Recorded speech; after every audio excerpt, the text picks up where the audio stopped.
Puasa sumber kebaikan. Saudaraku yang dimuliakan oleh Allah, dalam kehidupan dunia ini ada kebaikan dan keburukan. Tentu sebagai seorang muslim kita meyakini bahwa kebaikan itu adalah apa saja yang dianggap baik oleh Allah dan Rasul-Nya, walaupun seluruh manusia di muka bumi menganggapnya buruk. Sebaliknya, keburukan adalah apa saja yang dianggap buruk oleh Allah dan Rasul-Nya, walaupun seluruh manusia di muka bumi menganggapnya baik. Semua perintah Allah dan Rasul-Nya adalah baik, dan semua yang dilarang oleh Allah dan Rasul-Nya adalah buruk. Inilah keyakinan seorang muslim yang harus terus-menerus dipupuk dan dijaga, jangan sampai luntur oleh tuduhan-tuduhan dusta orang-orang yang tidak suka dengan syariat Allah, pencipta dan pengatur alam semesta. Saudaraku, Allah Subhanahu wa Ta'ala bersaksi bahwa ibadah puasa itu mengandung banyak kebaikan. Allah Subhanahu wa Ta'ala berfirman, "Wa antasumu khairul lakum in kuntum ta'lamun." Dan berpuasa lebih baik bagi kalian jika kalian mengetahui. Quran Surat Al-Baqarah ayat 184.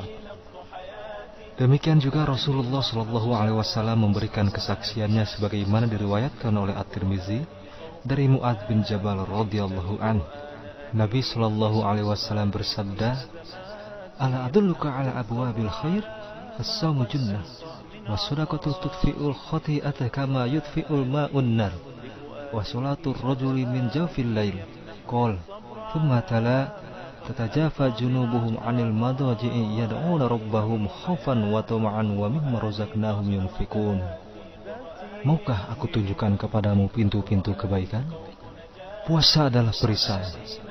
Sedekah itu memadamkan dosa sebagaimana air memadamkan api.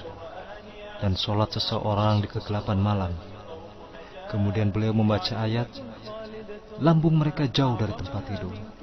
Mereka berdoa kepada Rabb mereka karena takut dan sangat berharap, dan mereka berinfak dari sebagian rezeki yang kami berikan kepada mereka. Quran Surat As-Sajdah ayat 16. Saudaraku yang dirahmati oleh Allah, tahukah engkau bahwa ibadah puasa mampu membawa dampak perubahan yang besar dalam perbaikan jiwa dan akhlak masyarakat? Oleh sebab itu Allah menjadikan ibadah puasa sebagai salah satu bentuk hukuman dalam banyak kasus, seperti 1. Membunuh orang mukmin dengan tidak sengaja atau membunuh orang kafir yang ada perjanjian damai. Allah Subhanahu wa Ta'ala berfirman, "Barang siapa yang tidak memperolehnya," maksudnya tidak mampu membayar diat dan memerdekakan hamba sahaya mukmin, "maka hendaklah ia, si pembunuh, berpuasa 2 bulan berturut-turut untuk penerimaan taubat dari Allah. Dan adalah Allah Maha Mengetahui lagi Maha Bijaksana." Quran Surat An-Nisa ayat 92. 2. Melanggar sumpah. Allah Subhanahu wa Ta'ala berfirman, "Maka kafarat melanggar sumpah itu ialah memberi makan 10 orang miskin, yaitu dari makanan yang biasa kamu berikan kepada keluargamu, memberi pakaian kepada mereka, atau memerdekakan seorang budak.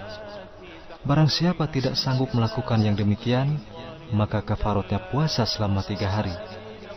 Itu adalah kafarat sumpahmu bila kamu bersumpah dan kamu langgar." Quran Surat Al-Ma'idah ayat 89. Saudaraku yang dirahmati Allah, syariat Allah tidak turun kecuali untuk memperbaiki keadaan manusia, karena memang itu adalah buku petunjuk bagi kita semua. Barang siapa yang kehidupannya ditata dan diatur oleh syariat Allah, maka pasti hidupnya dipenuhi oleh kebahagiaan hidup di dunia dan di akhirat. Walaupun seolah-olah di mata manusia dia adalah orang yang paling sengsara hidupnya. Sebaliknya, barang siapa mengganti syariat Allah dengan aturan-aturan hidup lain dalam menata diri, keluarga, masyarakat, dan negaranya, maka pasti kehidupannya akan dipenuhi oleh kesempitan dan kesengsaraan, walaupun seolah-olah di mata manusia dia adalah orang yang paling nikmat hidupnya. Tapi, hanya orang-orang yang memiliki hatilah yang mampu mengambil pelajaran. لفؤادي في أزماتي يمنحني الصبر على ما قد ألقى من عثرات.